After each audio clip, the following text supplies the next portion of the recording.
వి gold trusted gold buyers. మీరు తాకట్టు పెట్టిన బంగారాన్ని విడిపించి ఈ రోజు ఉన్న మార్కెట్ ధరకు కొనబడును. అందరికీ నమస్కారం. నేను మీ ఆయుర్వేద డాక్టర్ చిట్టిపొట్ల మధుసూదన శర్మని. మనం ఈ వీడియోలో మోషన్ ఫ్రీగా అవ్వాలంటే ఎలాంటి క్షేమదాయకమైనటువంటి ఆహార ఔషధాన్ని వాడుకోవాలి అనేటువంటి అంశాన్ని గురించి తెలుసుకోబోతున్నాం. గత కొన్ని వీడియోలో కూడా అసలు మోషన్ ఎందుకు సరిగ్గా రాదు, మోషన్ సరిగ్గా రాకపోవడానికి కారణాలు ఏంటి, మోషన్ సరిగ్గా రాకపోవడం వల్ల ఎలాంటి లక్షణాలు ఉంటాయి, భవిష్యత్తులో ఎలాంటి ఇబ్బందులు కలిగేటువంటి పరిస్థితి ఏర్పడుతుంది మొదలు వివరాలు తెలియజేయడం జరిగింది. అంతేకాకుండా మరి ఆ మోషన్ ఫ్రీగా అయ్యేందుకు క్షేమదాయకమైనటువంటి ఔషధాలు ఎలా మనం తయారు చేసుకుని వాడుకోవాలో తెలియజేయడం జరిగింది. ఈ యొక్క వీడియోలో కూడా మరొక ఔషధాన్ని ఈ మోషన్ ఫ్రీగా అయ్యేందుకు మనం తెలుసుకోబోతున్నాం. మలబద్ధకం సమస్త రోగవర్ధకం అంటుంది ఆయుర్వేద వైద్య విధానం.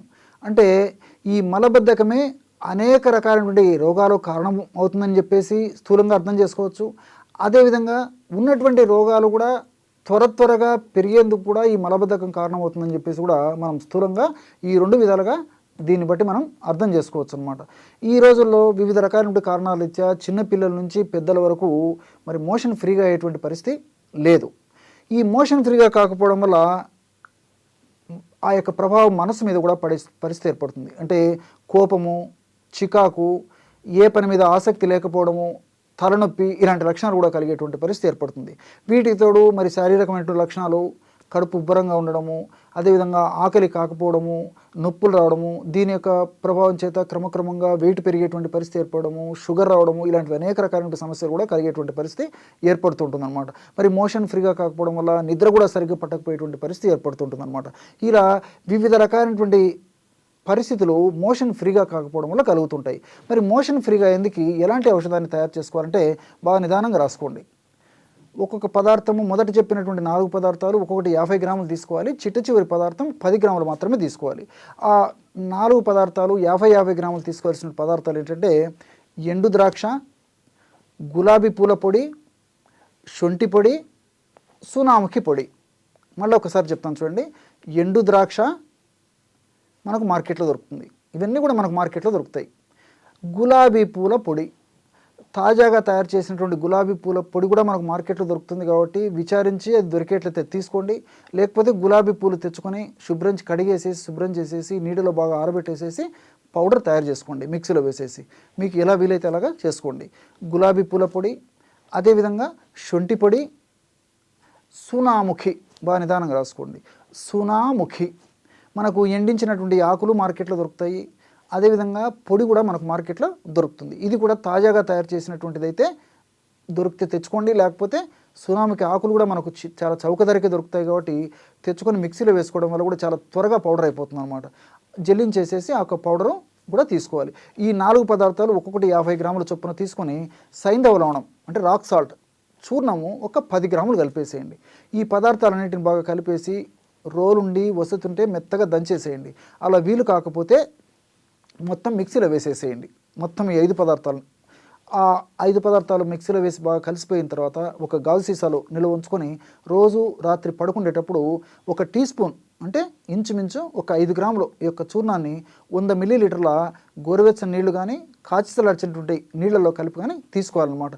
ఇది సర్వసాధారణంగా పెద్దలకు సంబంధించినటువంటి డోసు ప్రమాణం.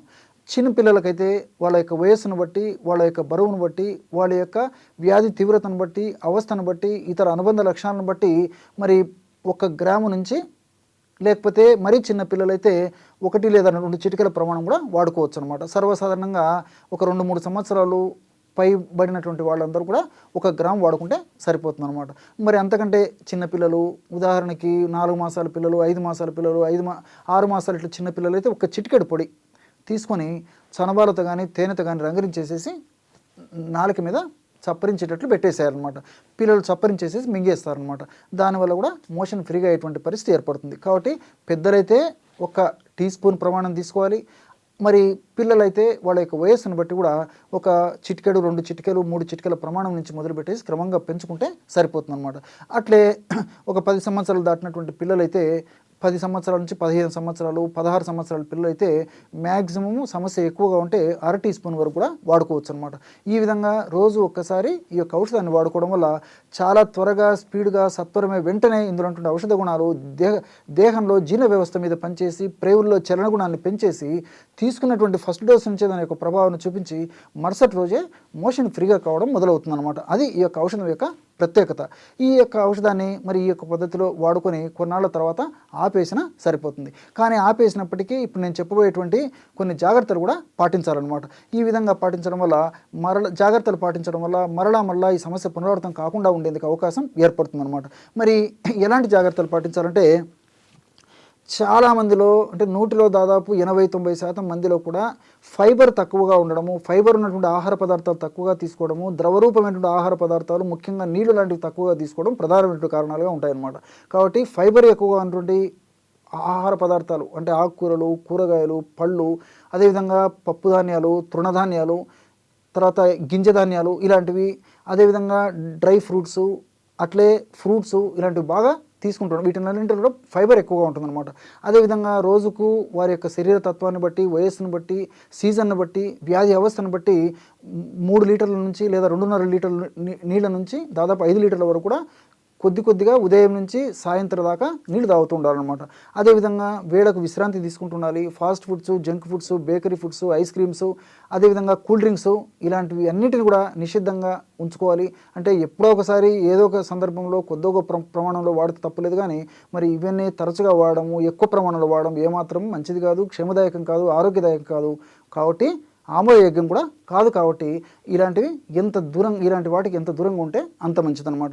ఇలాంటి చిన్న జాగ్రత్తలు తీసుకుంటూ ఈ యొక్క ఔషధాన్ని కొన్నాళ్ల పాటు వాడి ఆపేసినప్పటికీ మనం తీసుకునే జాగ్రత్తలు కూడా క్రమంగా మన శరీరానికి అలవాటు పడిపోయి మరి ప్రేవుల్లో చలనశక్తి కరెక్ట్గా జరిగి కాల విరేచనం ఆరోగ్యకరణం అని మన మహర్షులు చెప్పినటువంటి రీతిలో ఉదయం పూట మనకి వెంటనే విరేచనం అంటే నిద్ర లేచినటువంటి వెంటనే విరేచనం అయ్యేటువంటి పరిస్థితి ఏర్పడుతుంది. మన ఆరోగ్యం కూడా సజావుగా, ఆనందంగా, ఆహ్లాదంగా ఉండేదానికి అవకాశం ఏర్పడుతుంది. చూశారు కదా ఎటువంటి సులువైనటువంటి ఔషధ యోగాన్ని మోషన్ ఫ్రీగా అయ్యేందుకు మీరు ఈ వీడియోలో తెలుసుకున్నారో.